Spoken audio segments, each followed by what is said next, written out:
because it's been frustrating to me, but it's been enlightening. This discussion has. I think it's been good open discussion. I like Councilwoman Kerman's recommendation to do it. If we're going to do it early on, but do it for everything that's on their mind at one time. Do it early in the meeting, and I just live with the frustration, I suppose, that I have with the one individual. It's a special circumstance.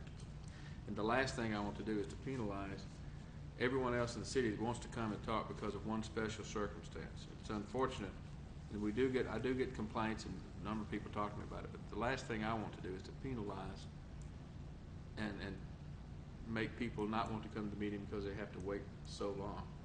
But I was open for this discussion, and I agreed with the mayor when she contacted me and had some discussion. We needed to do something, and obviously I think it's the opinion of this council here, and having discussed it through, that moving it to the end of the meeting is not in the best interest of the citizens, but it prompted the discussion I wanted. So I would be in favor of keeping it, moving it early, and let the person speak one time for every item they wanted to cover, then move on. Mrs. Bartholomew, if we were to do that where folks have public comment and the wording after would be on any item, either on the agenda or not on the agenda, and then the time limit, would there be a specific wording then it would appear in the agenda booklet, but also would appear in our rules, right? That's correct. If council were to do that, it may touch in more than one place. If we could have it referred to staff, it would probably allow us an opportunity. And explain to me, if you will, when we have a study session, the public comment always comes at the end after the study item. That is because it's the way it's established in the council rules. That too could be looked at to move forward and be treated similarly to the regular meeting agenda layouts or order of business, if it's whatever council desires. Okay. All right. Mayor? Council, would you prefer to send this to staff for a wording? Are you ready to do that? And I'll call on you. Mayor Pro Tem Howard? Yes. We'll see where this goes. Resolved that the Troy City Council hereby amends the council rules of procedure with modification to the rules as follows. 6, order of business. At each regular meeting of the City Council, the business to be considered shall be taken up for consideration and disposition in the following order. I'll go through this. 1, call to order. 2, invocation. 3, pledge of allegiance. 4, roll call. 5A, certificates of recognition. 6B, carryover items. 7C, public hearings. 8D, postpone items. 9E, regular business. Council will move forward all of the E items on which members of the audience would like to address City Council in accordance with the rules of procedure of the City Council, Article 16, members of the public and visitors. 10E, regular business items, address remaining F items. 11 is going to be F, and that's where the public comment will be in my resolution. And therefore, 12 is going to be G, consent agenda, approval of the G items not removed for I guess it would be G, is that correct? Or would the lettering be the same? I guess the lettering would be the same because public comment doesn't have a letter, is that correct? That's correct. Okay, so let me just start back. So 12 is going to be F, consent agenda, approval of the F items not removed for discussion. 2, address of F items removed for discussion. Council will move forward all of the F items on which members of the audience would like to address City Council in accordance with the rules of procedure of the City Council, Article 16, members of the public and visitors. 13, G, memorandums and future council agenda items. 14H, council referrals. Items appearing under the council referrals are items brought forward by the mayor or council members before city manager's agenda deadline for consideration at the next regular meeting. 15I, council comments. Items brought forward by the mayor and council will be placed on the next regular meeting for action. Items appearing under council comments are not intended for discussion or action at the meeting at which they first appear. 16J, reports. No public comment received on J items at this time. 17 is going to be the K study items. 18, public comment. 19, L, closed session, and 20, adjournment. And so that's essentially what Councilwoman Beltramini, you had mentioned earlier. Put it Public after comment, regular I mean. business. Right. Are you moving that resolution? I am indeed. I would second. Moved by Mayor Pro Tem Howard, seconded by Councilwoman Beltramini, that we have the order of business read with the insertion of public comment. And you mean public comment on items not on the agenda, or all public comment, period? Mayor, if I might, essentially all we're doing is moving, it's kind of hopscotching Yes. over. All right. And we have the second public comment, and that's Right. essentially for, On the study. well, actually, it's for unusual circumstances, and I Right. think we've used it once in the last 3 Right. years. Okay. But your intention, that's why I'm asking for clarification. The public comment that you've inserted after regular business E is public comment on items not on the agenda, correct? That is correct. Okay, thank you. I'm just clarifying. Mayor, Councilwoman Beltramini? so you have 3 public comment sections in there? No, Or 2. just 2? One after regular business and Right. then one after the study item? Yes. And the study item one, it's only if someone wants to speak on it. I so- understand. I just wanted to make sure. Right. Because Discussion of the motion as presented by Mayor Pro Tem Howard and seconded by Councilwoman Beltramini. Madam Mayor, Councilwoman Kerwin? I guess I was interested in what you were suggesting in part, to send it to staff, simply because I think it would be great on, when we go into study sessions, to introduce public comment earlier in there rather than after. And also, I would be inclined, even on this order of business, to have public comment earlier than it appears in this suggested resolution. Further discussion? Vote, Mrs. Bartholomew? Councilmember Eisenbacher, Yes. Fleming, Yes. Howard, Yes. Kerwin, No.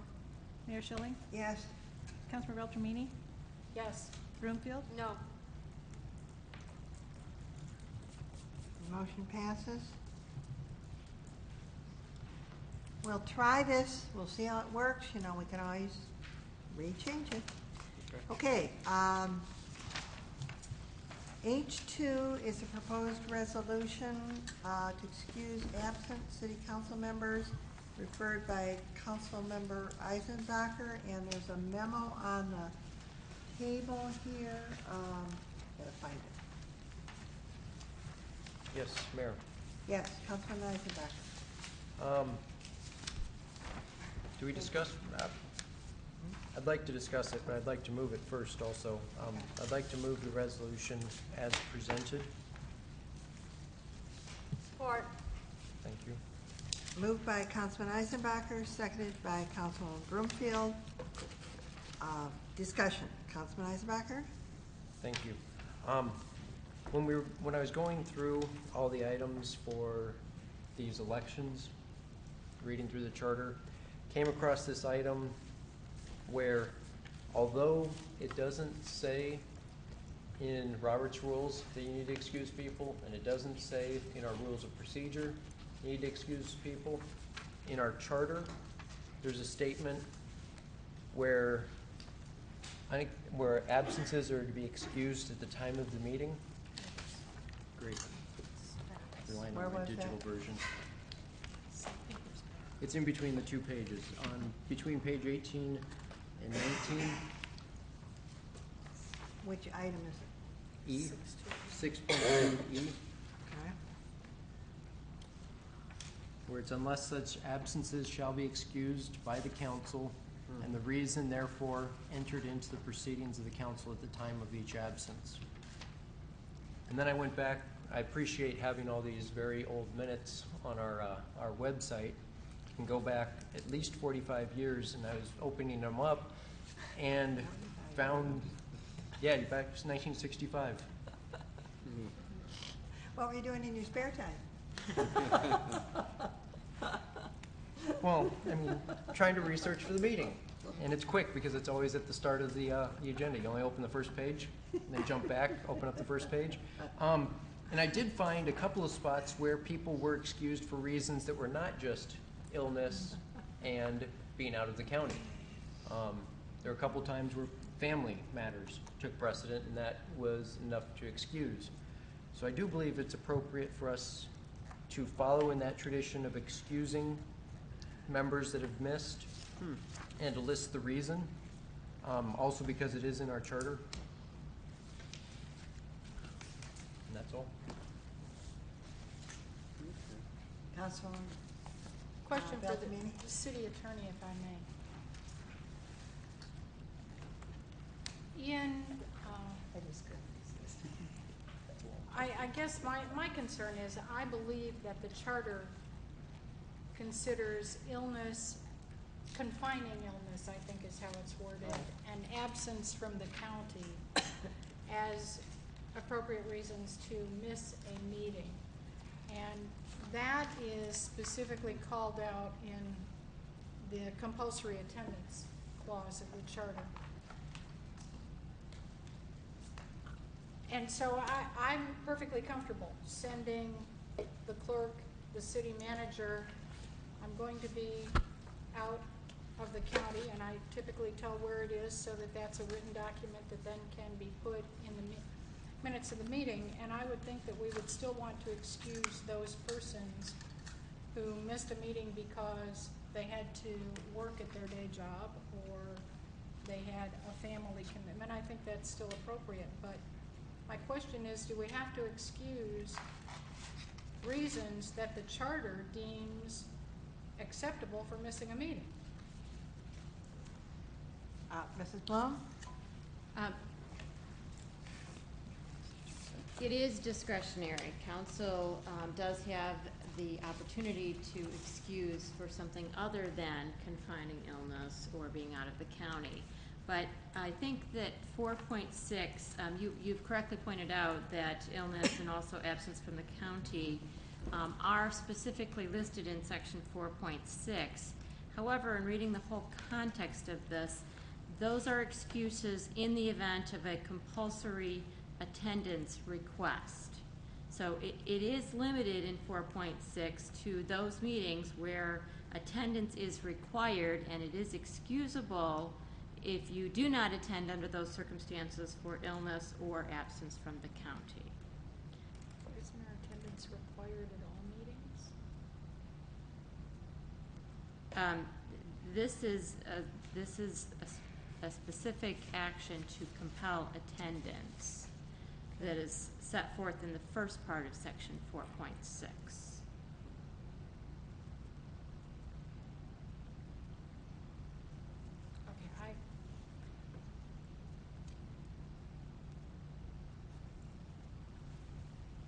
I'll let everybody else talk. Pardon? I'll let everybody else talk. Oh, okay. Anybody else on this item? As I understand it,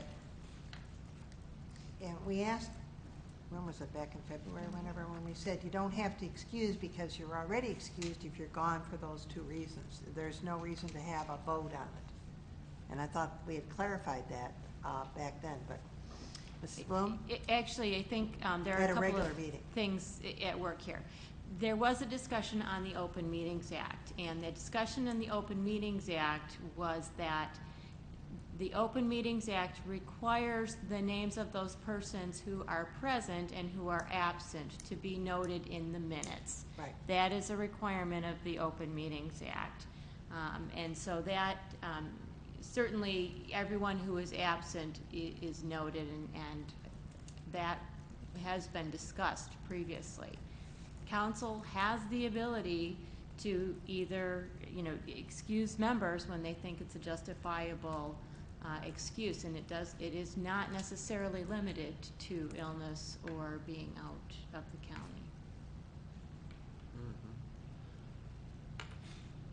But council also does not have to, there's nothing that requires the excusing of the members as well. I mean, it's council's preference. Mayor? Further discussion? Mayor Pro Tem Howard? I guess the one thing that would be peculiar if one were to study our minutes is that well, a couple of things. One is you would read and people would be absent and they'd be excused and there'd be yes and no votes and all that sort of thing, and then you'd hit, I believe it was February of this year or March, and then would just stop. That to me is a little incongruous. Second is that there, on our, at least on our printed agenda here, it says call to order, invocation and pledge, and it says roll call A has our names, and it says absent B. And, I've been in a few meetings, and we really haven't acted on B. So twofold. One, I would like us to, it would be my preference to resume the practice. And twofold. And the second part is I believe, whether it's binding or not, that there should be something in the record that says we either excuse these people or we don't, and here are the reasons. And I have no reason, honestly, to oppose anybody's absence, as long as you're not standing in a hallway refusing to come in here. Okay, further discussion?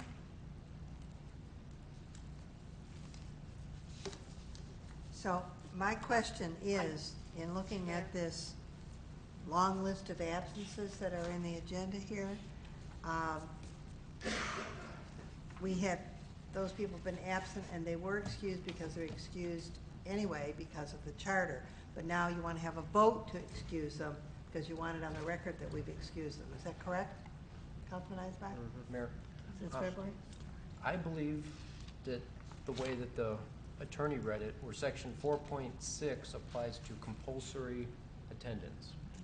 I believe that section 6.3 applies to the day-to-day meetings, and it says in here, unless such absences shall be excused by the council and the reason thereof entered in the proceedings. And also the tradition. As far back as the easy records are available, I don't want to have the clerk digging through the old archives, but it's been the tradition of the council, and it just seems a lot cleaner. Mayor, Yes, Councilman Brimfield? I have a question. If this resolution passes, then are we talking about going back to our rules of procedure and then beginning to do what we've done for so many years until last February? Second step. Oh, that's the second step. Okay. Mrs. Bartholomew, we'd insert it in the rules of procedure then? I'm sorry, can I get that repeated, please? Councilman Bloom? Would you like to? If this resolution passes, then looking at our rules of procedure and going back to the way we did it for 50 years. So we would have to go back to our rules of procedure and then change those. That was my question. As near as I can tell, it was not in the rules of procedure that council shall excuse absence. It was a practice. If council wishes it to be in the rules, a memorandum was written, I believe in April, that had a recommended rule change to cover that, and I can pull that back up, but That'd be good. it was a practice, not a procedure. Right, okay. Madam Mayor, Yes, Councilwoman Beltrame? if we are going to revert to excusing members, I believe that it is important for the clerk and the city manager, maybe even the mayor, to have in writing why that absence will occur. If we are expected to excuse anyone, and as I say, I've done this practice, so I'm not requiring anything or asking for anything I'm not willing to do myself. And in cases of sickness, at the very least, make a phone call to the clerk and say, I'll get it in writing as soon as I get the email up and running, and quit throwing up or whatever it is you're doing, you know?